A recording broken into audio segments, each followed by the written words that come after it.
I'm going to talk today about my research, which relates to the UN Goal 9, Industries, Innovation and Infrastructure, and also the UN Goal 3, Good Health and Wellbeing. I researched office design and well-being in collaboration with an office furniture design and manufacturing company called Orangebox. The company is an environmentally conscious manufacturer, so the company itself would also relate to some of the other UN goals to do with environmental issues. The Cambridge Dictionary defines innovation as the use of a new idea or method. In my research project, I felt that conducting a literature review to understand existing knowledge and identify gaps was important for innovation. The collaboration between academia and industry was really important, as we had different perspectives and knowledge and could come together and discuss ideas.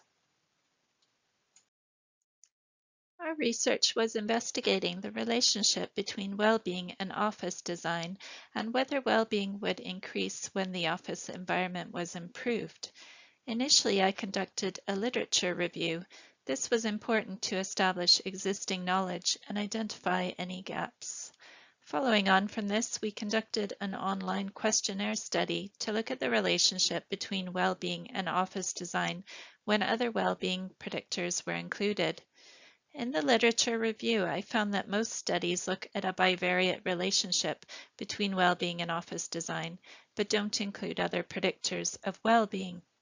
The data from this study was also used to develop a questionnaire for the industrial partner to use when redesigning offices that could measure well-being and environmental satisfaction.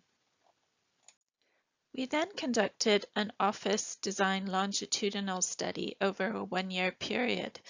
The literature review identified that there was not enough longitudinal studies showing that people's well-being had changed when their offices were redesigned.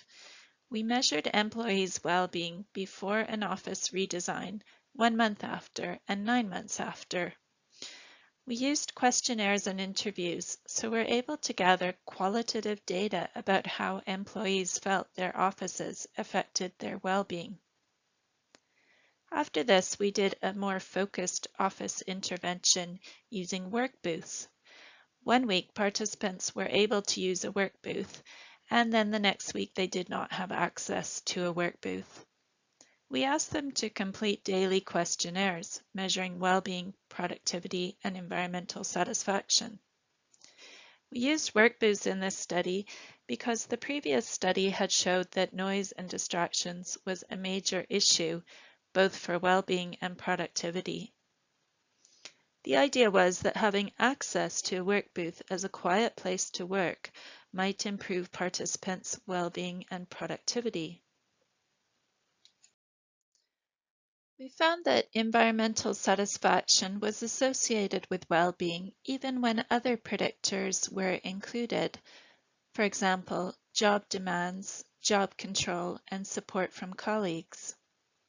We identified features of office design that are important for well-being, for example, managing noise and distractions and encouraging physical activity.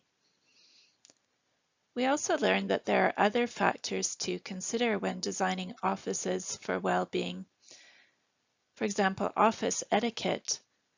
So when a quiet area is provided for people to go and work, you need to also encourage people not to have loud conversations or interrupt those people using the quiet areas. Training in using different ways of working or new furniture, new areas. Change management, so how the changes are introduced in the offices, involving users and getting feedback. And of course, job demands and stressors are important to consider when you're designing an office to improve employee well-being. Conducting research with industry has some benefits and challenges. For me personally, I found the collaboration between industry and academia made my outlook more well-rounded. It was useful to be able to learn from experts in the field. In terms of some challenges, it is important to consider how academic and partners' goals can be achieved, so trying to find a path that will suit both purposes. I put timescale as a challenge. 3 years can go quite quickly depending on the kind of research that you are doing, so it's important to plan the research well and ensure that you have enough time to conduct all the research that you want to do. COVID-19 didn't affect our research as we had already collected the data, but it's likely to have a big impact on the manufacturing industry in the UK. I'm sure that you've seen some of the articles about companies that are encouraging people to work more from home. We will see what happens in the coming months. If you would like to learn more, I've put a link to a conference paper here. Thank you for listening.